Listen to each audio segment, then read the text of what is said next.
Before we begin, don't forget to like this video and subscribe to the channel so you don't miss new stories. In the center of Paris, a small portrait of a woman is kept in the Louvre behind a thick layer of bulletproof glass. It is simply impossible to kidnap him today, but one day it was possible. Let's fast forward a century. August 21st, 1911. It's Monday, the Louvre is closed on the first day of the week. The museum does not accept visitors. There is almost no one in the huge building that was once the home of the French kings. It's about 7:30 in the morning. A man in a white coat comes out of a small room, rather even a closet, where canvases are stored. He hid there on Sunday, entering the museum as an ordinary visitor. A man walks into a large square hall.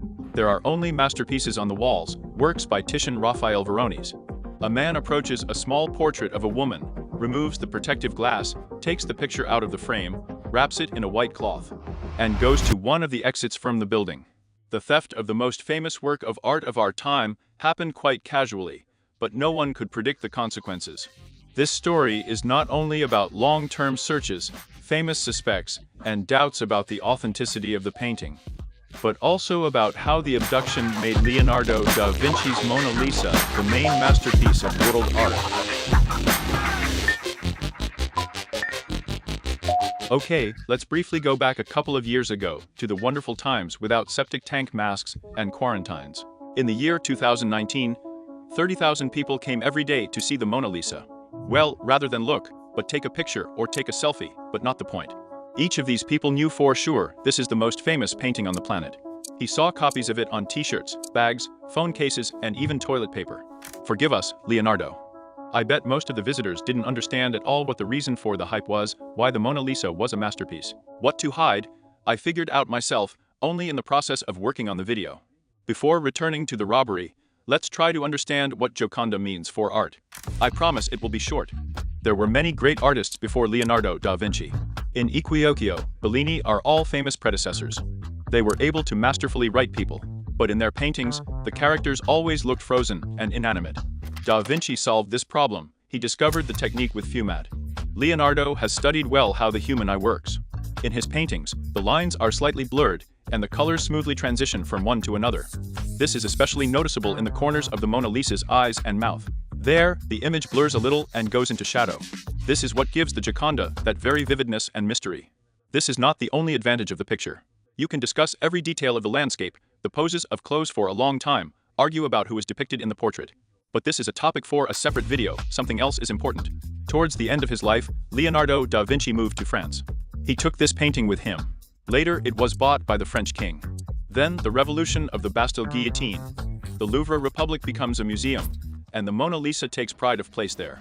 Until 1911, when she was abducted. Now let's go back to the moment of the robbery once again. A man in a white coat, with a painting in his hands, goes down to the first floor of the building, to one of the exits. There are obstacles waiting for the hero. The key prepared in advance does not work, the lock on the door does not open. Footsteps are heard from behind, a worker approaches the man. All this resembles a good scene from a crime movie. A man with a bundle in his hands says that the key does not work. The worker does not suspect anything, because there is a man in front of him in a white uniform, which is worn by many museum employees. As a result, a worker helps to open the lock, and a man with a Gioconda in his hands gets lost on the streets of Paris.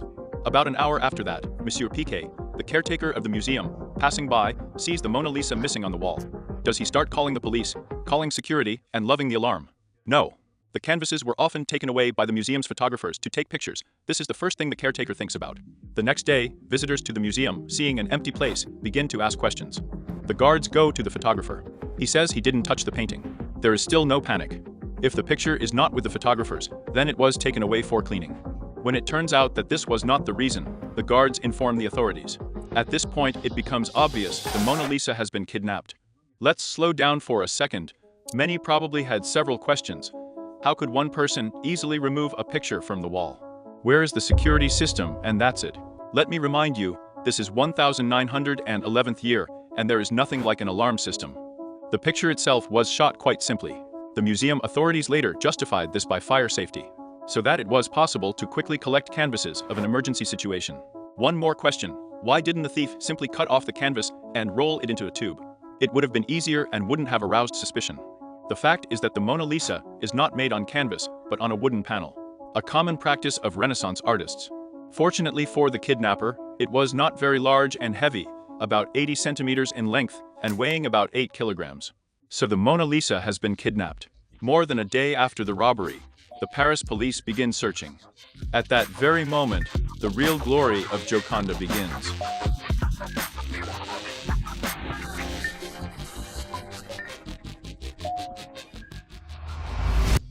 Paris at the beginning of the 20th century is the main world capital. Technology, science, and, of course, art are developing there. The loss of one of the main works of art in the most famous city in the world causes an unprecedented resonance by that time in 1911. The Mona Lisa already occupied an honorable place among the world's masterpieces. However, high art was the lot of a narrow stratum of elites. It was possible to see Gioconda only by coming to the Louvre in person. Yes, copies were also printed, but there were not many of them. In short, the common people in the mass did not know what the Mona Lisa looks like. Everything changes in one day. Immediately after the abduction, the Paris police print thousands of street leaflets about the missing painting. On each image of the Mona Lisa, all European newspapers and most of the world's newspapers report this news. And each news item is accompanied by a photo of Gioconda. Millions of people who have never seen or even heard of Leonardo's painting now know exactly who the Mona Lisa is and what she looks like. Morgenstern didn't even dream of such a hype because it's something special. A full-scale special operation is underway in Paris and throughout France. Police search cars, trains, and departing ships.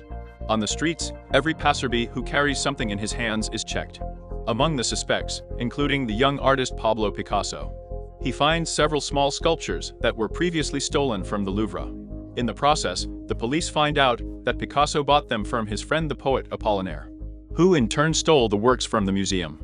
As a result, the police find out that both have nothing to do with the kidnapping of Gioconda and let the friends go. Another famous suspect is the American banker J.P. Morgan. The conspiracy theory that he was the customer of the crime is gaining popularity. Allegedly, he is going to come to France and take the painting overseas. Morgan, of course, denies everything and even offers a reward of $1 million to whoever returns the Mona Lisa to the museum. Weeks of fruitless searches pass. The Gioconda still appears from every iron. The Louvre is reopening to the public. A lot of people come to look at an empty place. There are even more willing than there were before the abduction. A year later, the management of the Louvre loses hope of finding the Mona Lisa. In its place, another picture is weighed. Another year passes. Every now and then there are news that the Mona Lisa has been seen in Argentina, then in America, then in England. But in fact, all this time, she did not leave the little Parisian room. More than 2 years after the theft of the painting, Alfredo Geri, an art dealer from Florence, receives a mysterious letter. The sender, who calls himself Leonard, claims that he has the Mona Lisa. The letter also says that Leonard the Italian is a true patriot and wants to return the masterpiece to his homeland, since the Gioconda was taken from Italy in Napoleonic times. In fact, the painting came to France with Leonardo da Vinci a couple of centuries before Napoleon was born. But the kidnapper didn't mind. Alfredo Geri and the stranger arrange to meet in Florence. Leonard arrives from Paris and stays at the hotel. That's where the meeting takes place. In addition to the kidnapper, there are 2 other men in the room: Geri's art dealer and Fitz's gallery director later. From the chest, which has a secret bottom, the stranger takes out a Da Vinci painting. His companions quickly realize that this is most likely an original painting from the Louvre. The museum's stamps are visible on the backdrop. Visitors agree to pay the man the amount he requested, but only after additional examination at the museum from Fitz. Leonard, by the way, despite his patriotic feelings, demanded a generous reward, almost $100,000. A fortune in those days. Immediately after the meeting, Geri and later informs the authorities about the found painting. The kidnapper is arrested. It turns out to be 32-year-old Vincenzo Perughi. The young Italian wanted to be an artist, moved to Paris, and eventually worked as a painter and handyman. Perughi was one of those who installed a glass protective box for the Mona Lisa in the Louvre. It was a year before the abduction. At the hearing in court, Perughi claims that he acted solely alone, allegedly driven by a strong sense of patriotism. There were many works by other Italian masters in that hall of the Louvre, but the Mona Lisa became a victim because of its modest size. At the trial, all this patriotic cart does not roll, and Vincenzo gets a 7-month prison term. But since by the end of the trial, he had already spent more than that time in custody, he was simply released. It's funny that after a while, he will move back to France and spend the rest of his life there. Mona Lisa returns to her place in the Louvre after more than 2 years of absence, now as a world celebrity. In a couple of days after the return of Gioconda, the Louvre is visited by almost 100,000 people. Of course, rumors began to spread that it was just a copy, and the real painting was never found. For this, Gioconda had 100% proof. During the aging process, small cracks form on the paint. Their shape is as unique as fingerprints. You can fake the movement of Leonardo da Vinci's brush, but you can't repeat the cracks. It was enough for the experts to compare the found painting with the available photographs to make sure of authenticity. Many years after the abduction, an American journalist told about his meeting with a gentleman named Wolferin. He claimed that he was the real customer of the abduction of the Mona Lisa. According to him, Vincenzo Perugio was just one of the performers, and the theft of the masterpiece itself was a small part of an ambitious plan. Wolferina has been engaged in forgery and sale of art objects for a long time. One day, a brilliant plan appeared in his head. He knew that there were many wealthy clients in America who could purchase the stolen valuables of the Louvre. Shortly before the abduction of Gioconda in 1911, Wolferin made many copies of the painting and shipped them to the States. The customs had no questions. The original Da Vinci work was still hanging in the Louvre, so it was obvious that these were just copies. Then several people stole the real Gioconda. One of them was Perugia. He had worked in the museum for a short time and knew its structure. After the news spread around the world, it was not difficult for Wolferin to convince American buyers that he was selling the stolen original. At the same time, customers were silent and quietly kept fakes at home. It's strange to boast that you bought a stolen masterpiece. Wolferin thus sold dozens of fakes and earned a lot of money. Vincenzo Perughi ruined a wonderful plan. He did not settle for his share and decided to sell the original. You already know what happened after that. This story sounds cool and believable. One downside is that she has no additional confirmations. A mysterious man named Wolferina is the only source. Anyway, the Mona Lisa is still hanging in the Louvre, under guard, behind a thick layer of bulletproof glass.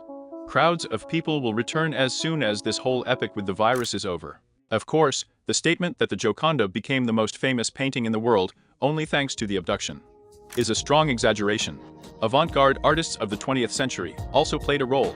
They actively used a familiar image in their work, and dozens of musicians from Cola to Elvis, who made covers of the famous Mona Lisa song. But in general, all these attempts to explain the popularity of the picture only from the point of view of objective factors are doomed to failure. The very power of art, some kind of emotional charge, which is difficult to calculate according to the formula, is always thrown out of this equation. Perhaps this is the main mystery of the Mona Lisa.